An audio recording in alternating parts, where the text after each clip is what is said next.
From unloved nice guy to irresistible heartthrob, we're talking about 5 key strategies you need to know. Have you ever wondered why you can be what every girl says she wants, but you can still be looked over and rejected and friend-zoned and turned down? Like, what's up with that? Why does that happen? To be clear, it's not that you're a nice, kind person. What's actually causing the friend zoning and the rejection is going to surprise you. And the best part is there's something you can do about it, and it's actually pretty simple. As a Christian coach who's been helping men like you for 7+ years to get the love and connection that you deserve, I'm sharing some of the same strategies I help my clients with in my academy. They are simple, yet have the power to completely transform the way women see you and the way they feel about you.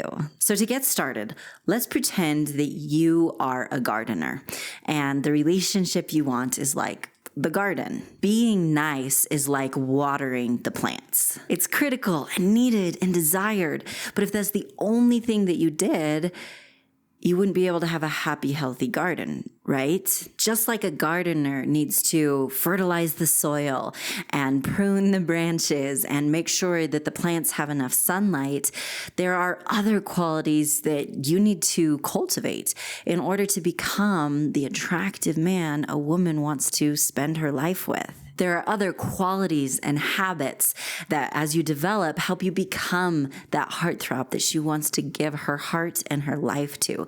So please don't go into this video thinking, oh, it's wrong to be nice. It most definitely isn't. But just like with the garden, there are more skills than just watering the plants. There are additional things that transform everything. So let's go over 5 of these key strategies now. Sound good? The first one, I'm just going to be really blunt. Can I be really blunt? Is that cool? I think those of you who followed me for a while, you know that that's just my approach. Let's just cut to the chase, okay? The first skill is developing sex appeal. Often as Christians, we are terrified of sex appeal. We're afraid that it is somehow a sin. So let me just clear the air. Sex appeal is not a sin, okay? The fact is most nice guys are so focused on being nice that they never focus on being attractive. And again, if you've been following me for a while, you know physical attraction isn't everything. But it's definitely something. It's definitely important. It's something we need. Again, sex appeal is not a sin. You can be chaste and be completely appropriate, avoiding creating lust while still having sex appeal. It's a beautiful, glorious gift from God, not something that should be avoided. For instance, you should never marry a woman that you don't want to be intimate with. And she should never marry a man she doesn't want to be intimate with. So it's important to have that appeal. And again, you can do that completely appropriately. And if you're not sure how to do that, that is something I walk you through in detail in my academy, all of those skills. And we'll talk more about that in a minute. Now, some examples of this are an incredibly common thing nice guys do is they present themselves and dress like they're too young. Their style and how they present themselves is sloppy or just frankly kind of more like a high schooler instead of a man. It's critical that you have clothes that fit you well, that are modern, that tell the story about you that you want to tell. Same is true with your hairstyle. Oh my goodness, most nice guys have the haircut of a 6-year-old. If you want to be seen as a man, you need a modern, sharp, attractive hairstyle as well. It's time to start presenting yourself as the sexy man you are instead of just the nice guy who gets put in the friend zone. How you present yourself matters. Okay, the next key strategy to stop being the nice guy and become the heartthrob is to understand how to know who's earned that kind of attention from you. The truth is, yes, many girls say that they want traits that the nice guy has. A guy who's romantic and who's sensitive and who's kind, who's a good listener. Oh, those are qualities she wants in a husband. However, not everyone has earned that kind of attention from you. For instance, a girl you are dating and obviously, ultimately your wife, she deserves that kind of attention from you. But just everyone you meet they don't deserve that kind of attention from you. You don't have to go around acting like everyone's servant or everyone's therapist, listening to everything they have to say, doing whatever they want you to do, always being there. Only certain people earn that kind of respect and attention from you. In my academy, we talk a lot about setting appropriate boundaries and creating self-respect. And this is one of the biggest reasons why. You set the boundaries of who has earned that kind of attention from you. This doesn't mean that you're mean or you're cold. Instead, it means you respect yourself.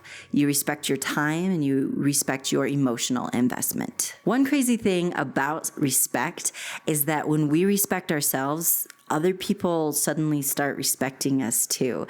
Whether for good or for bad, the fact of the matter is people do not respect people who don't respect themselves. And partially because we teach them how to treat us. So they just kind of treat us that way. So if you keep acting like a doormat or a therapist or her servant, she's going to treat you that way. But if instead you present yourself with self-respect, that's what makes other people respect you. Okay, the next key strategy to stop being the nice guy and become the total heartthrob really goes hand in hand with the one we just talked about. This key strategy is confidence. She wants a partner, an equal partner, not a servant. She wants someone that she's on the same page with. The problem with putting someone on a pedestal is that they have to look down. There's nowhere else they can look. If they're going to look at you, they've got to look down. Even if she doesn't want to look down at you, if you've put her up on that pedestal, she's got no choice but to look down. So does this mean that you start acting cold, you pull away, you break all contact? Of course not. That's not confidence. That's immaturity. Instead, you build your self-confidence and you show that confidence to others. Confidence is one of the single most attractive traits any man can have. And two of the most effective ways to do this are to, one, increase your competence, and two, increase your self-esteem and your self-respect. Most people aren't confident because they honestly don't know what they're doing. They don't understand how it works and the science of it. Okay, the next key strategy is kind of interesting. Pay close attention. This key strategy is to stop just complimenting her and start flirting with her. Now, what in the world do I mean by this? People like people who are nice. They just do. But that doesn't necessarily make them an attractive person. For instance, anyone can just be nice. Your grandma's nice. But that doesn't mean that it creates that spark of attraction just because someone's nice. Anyone can give a compliment. But what really sets flirting apart is showing that interest and creating that attraction with your words and how you interact with her. The point of flirting and showing interest is letting her know that you noticed her and you think she's cute, expressing your interest in an appropriate way, while also helping her see you in an attractive light. Many people get stuck in the friend zone because she thinks that's where you want to be. But if instead you show that you're a confident, sexy man and you noticed her and she should notice you too, that is a totally different story than just being nice, just complimenting. So tell me if this is relatable to you. There's a man who, when he joined my academy, said that before joining, he felt like the permanent mayor of Friend Zone Heights. I loved that because it's so relatable. Do you maybe feel that way right now? This is one of the biggest mistakes that puts you in the friend zone, is focusing on just complimenting and being nice, but never expressing that interest and confidently letting her know, yeah, you're a sexy man. Okay, the next key strategy that helps you go from nice guy to heartthrob is to invest in yourself. Invest in your own life. What so often happens with nice people is they go around doing everything for everybody else instead of just owning their own life. It's very, very tempting when you are an empathetic person, when you are a kind, loving person, to want to go around making everybody else's lives better. Trust me, I am a born people pleaser. I understand that feeling on a very, very personal level. However, who's going to take care of you?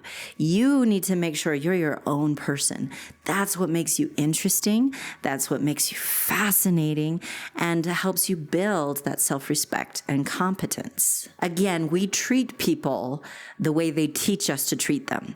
And so if you're not asking for any kind of respect. You're the servant, you're the doormat, you're the in-house therapist for all these people, then that's how they're going to treat you. Instead, we respect people who respect themselves. It's kind of like I've mentioned in previous videos about texting, to be careful not to text her right away all the time. Now, you know I am not about mind games at all. This is not about a mind game where it's like, okay, I have to wait a certain amount of time and then I can reply so, she thinks I'm cool or whatever it is. Instead, it's about just having a life, having something to do. If you always are constantly there answering the texts, then people start to think, wow, this person has no life. All they do is live on their phone texting other people. And instead, you want to, for yourself, do it for you, and it will automatically be attractive to her. For yourself, have things you're interested in, hobbies, interests, goals, motivations, things that drive you forward. And when you do that, it helps build that self-respect, helps build that confidence, and helps you go from the nice guy who everybody walks all over to the confident, attractive, sexy heartthrob. Now, if you're enjoying these insights and you're serious about transforming your approach to love and dating, I've got something special for you. Join me now in my elite online program, Attracting Lasting Love Academy. It's specifically designed for single Christian men like you who are serious about becoming a high-value, attractive man who's not just noticed, but deeply loved by your dream girl. To get a taste of what my academy can offer you, I invite you to join me in my free masterclass. It's packed with powerful strategies and real-world advice to help you become the man your dream girl is praying for. Just go to CoachMelannie.com/masterclass and sign up for this free masterclass while it's still available. I'll put a link in the description below for you. Don't miss out on becoming your best self. Sign up and watch the masterclass today and start your journey towards attracting lasting love. Thank you so much for watching, my amazing friend. A huge shout out to everyone who's so generous with the super thanks. It warms my heart. Thank you for supporting wholesome content. Be sure to share this video with a friend. Thank you so much, my amazing friend, and have an amazing day. That's how ready I am to go. I just see somebody with a top hat, oh. Is that what came to mind for you too? Okay. Okay, so I don't know how many of you are Genshin Impact players. I am a little bit obsessed. Totally love it. But anyway, it kind of reminds me of the dogs in Fontaine, with the top hats and the monocles and stuff like that. Anyway, moving on. Some bloopers are best left unshown. I threw my remote across the floor. That's how intent I was on getting this point across. It's back. I got it. We're good. That never happened when I sat down, when I was sitting at my desk filming. Okay, secret end of the video, club. Did you like that? Club. If you're really cool, you have to have it said cool. So that's what we did today. I thought of a word before we got here. The word for today is donut. Why is the word donut? Because I kind of want a donut. Fun fact, I have not had a donut in 20 years or something. I don't eat donuts. It's not something I do, but it sounds really good. So I want one. So that's the word for the end of the video today. Thank you so much, my amazing friend, and I'll see you in the next one.